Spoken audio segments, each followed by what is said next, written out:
Bismillahirrahmanirrahim. Alhamdulillah wa dewe masih diberi nikmat saged ngaji bareng-bareng, mugi-mugi bermanfaat barokah fid dini wad dunya wal akhirah. Bismillahirrahmanirrahim. Wa faraiduhu utawi pira-pira fardune tayamum. Jadi iki masih membahas masalah tayamum. Fardu tayamum iku arbaatu asya'a, iku papat pira-pira perkara. Dalam bertayamum sendiri iku ada yang namanya fardu, ada yang namanya sunnah, ada yang namanya batal, makruh dan lain-lain. Cuman yang dibahas dalam kitab iki fardu dalam tayamum. Fardu dalam tayamum sendiri iku apa? Perkara wajib yang harus ada, yang harus terpenuhi dalam bertayamum. Ketika nantinya bertayamum kok tidak memenuhi fardu iki, ya enggak sah tayamumin. Nah, tayamum itu penting. Sewaktu-waktu kita bermasyarakat itu butuh yang namanya tayamum. Nah, sing pertama rupane papat an-niyatu, rupane niat.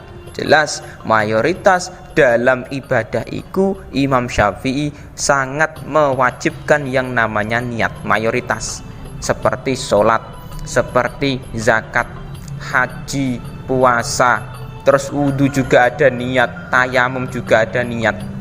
Jadi niat ini penting menurut Imam Syafi'i.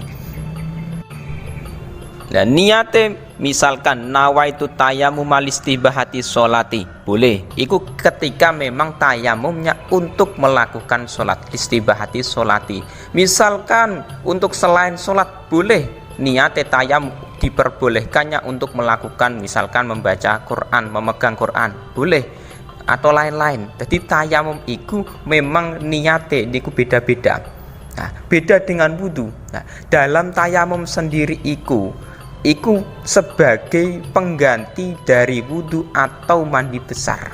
Nah, mulane tayamum niatnya sendiri iku ditambah listibahati sholati. Nah, itu penting. Enggak kok seperti wudu. Nek wudu kan cukup nawaitul wudu atau sudah cukup. Nah, dan niat itu tidak harus menggunakan Arab. Misalkan saya berniat tayamum untuk diperbolehkannya melakukan sholat, boleh.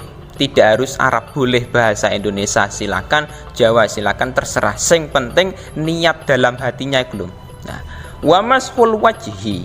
Sing kedua lan ngusap wajah. Ngusap wajah ini termasuk fardu dalam bertayamum. Fardu dalam bertayamum mengusap wajah iku tidak seperti dalam wudu. Nek wudu bahasanya ghuslul wajhi, membasuh wajah. Tapi dalam tayamum iku mashu, mengusap. Loh, bedanya apa? Kalau dalam mashu sendiri mengusap, iku di sini menggunakan debu. Jadi mengusap wajah ketika tayamum iki menggunakan debu. Tetapi dalam wudu bahasanya goslu iki membasuh, air mengalir ketika membasuh wajah. Lah iku bedane di situ. Jadi dalam wudu iki air dibasuh pada wajah. Tetapi dalam tayamum iku menggunakan debu, bahasane mashu. Dan dalam wudu perbedaan niate iku ketika membasuh wajah, tapi dalam bertayamum enggak. Niate iku ketika naklu turab, memindah debu. Jadi sebelum debu ditempelkan ke wajah, iku debu dipindah dulu. Misalkan debu iki ditempatkan di sesuatu tempat, misalkan di ember. Nah, iku ketika diusap ke wajah, sebelum diusap niku naklu turab, memindah debu. Iku lah niatnya di situ. Enggak kok niatnya tayamum iku ketika mengusap wajah iki enggak. Beda dengan kasus wudu. Nek wudu iku niatnya ketika membasuh wajah. Nah, beda. Sing ketiga wa mashul yadaini, lan ngusap tangan loro. Ngusap tangan loro iki hukume wajib. Oleh ngusap tangan loro ma'al mirfaqaini ing dalam sartane kemiren sikut loro. Ma'al mirfaqaini ing dalam sartane sikut loro.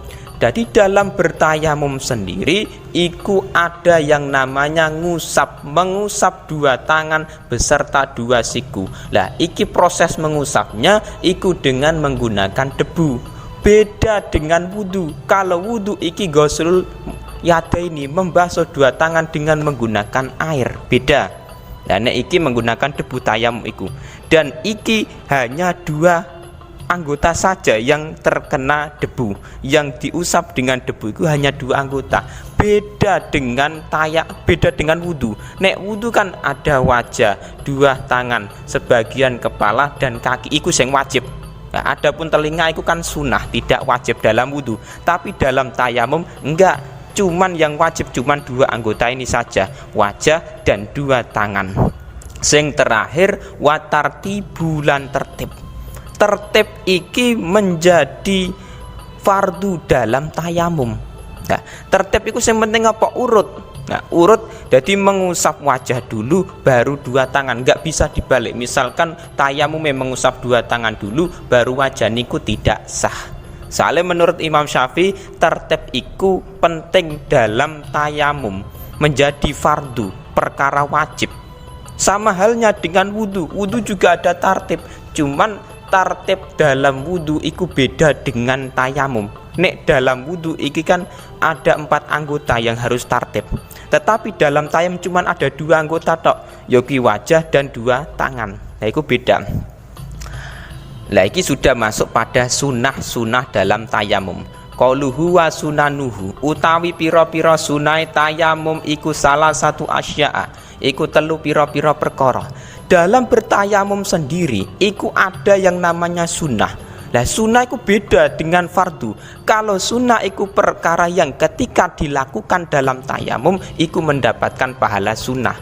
Cuman ketika ditinggalkan iku tetap sah, cuman nggak mendapatkan pahala sunnah. Beda dengan fardu. Nek fardune ditinggal ya nggak sah tayamume, tapi nek sunnah iku ditinggal iku tetap sah tayamume. Sing pertama atas miyatu, membaca bismillah. Nah, dalam bertayamum sendiri iku ada 3 perkara sunnah.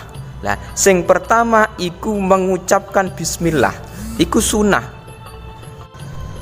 Mengucapkan bismillah iku sunnah, seperti halnya dalam wudu. Wudu juga disunahkan bismillah. Nah, cuman tasmiyah membaca bismillah iku cukup dengan bismillahi, iku sudah cukup. Misalkan ditambahi bismillahirrahmanirrahim nawaitu tayammum alistibati sholati, niku malah bagus, baik sekali niku. Nah, tetapi misalkan bismillahi sudah cukup, nah itu sudah mendapatkan kesunahan. Sama halnya dengan wudu, makan juga demikian, disunahkan yang namanya membaca bismillah. Watakdimul yumna, sing kedua watakdimul yumna lan dinginake anggota tengen.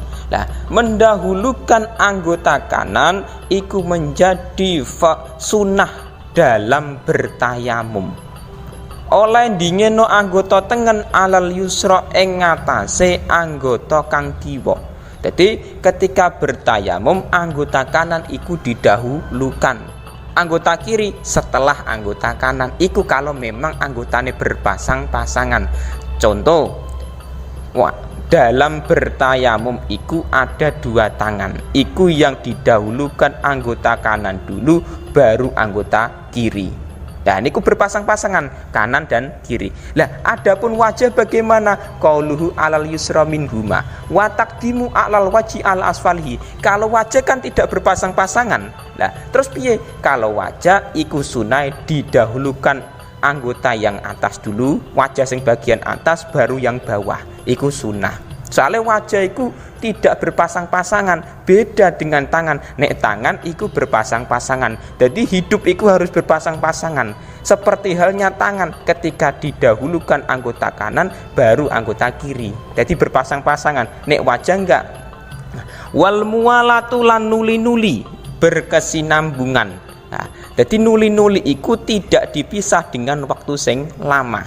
Nah, mualah iku sama dengan dalam wudu. Wudu juga mualah masuk dalam sunnah. Mualah itu apa tak? Tidak dipisah dengan waktu yang lama. Nek dalam tayamum setelah mengusap wajah langsung mengusap 2 tangan. Nah, misalkan contoh, ketika seseorang tayamum niat terus mengusap wajah, setelah itu 1 jam kemudian tinggal ngopi dulu. Setelah ngopi terus baru melanjutkan 2 tangane. Dan niku tetap sah meskipun dipisah waktu 1 jam. Karena yang penting tartib, fardune tayamum yang penting tartib. Nah, tetapi masalahnya tidak mendapatkan sunnah tayamum, yaitu mualah. berkesinambungan, tidak dipisah dengan waktu yang lama. Sama halnya dengan wudhu. Wudhu juga demikian. Misalkan seseorang wudhu dipisah dengan waktu 1 jam 2 jam, ngopi sik misalkan, terus baru dilanjutkan wudhunya membasuh 2 kaki misalkan, tetap sah. Cuman tidak ada kesunahan mualah. Nah, itu bedanya di situ. Jadi mualah dengan tartib beda. Nek tartib yang penting urut sesuai runtutan. Jadi basuhan pertama, basuhan kedua, ketiga itu dalam wudhu. Dalam tayamum ikut tartib, ikut mengusap wajah dulu, baru 2 tangan. Tapi nek mualah iku sing penting tidak dipisah dengan waktu sing lama. Beda sekali. Nah, itu ada perbedaan-perbedaan wudhu dengan tayamum, juga ada persamaan wudhu dengan tayamum. Jadi harus dipelajari dulu masalah tayamum. Sewaktu-waktu ketika di masyarakat ini butuh yang namanya ilmu bertayamum, itu kita sudah tahu.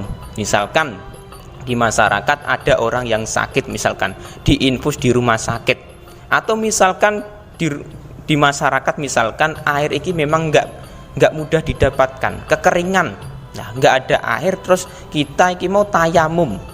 Nah, tayamum karena tidak ada air. Lagi ketika kita sudah punya ilmunya, nah sewaktu-waktu ketika kita butuh, iku sudah paham, garek meraktekno, tinggal mempraktekkan ilmu yang kita dapat. Lah itu pentingnya kita ngaji dulu.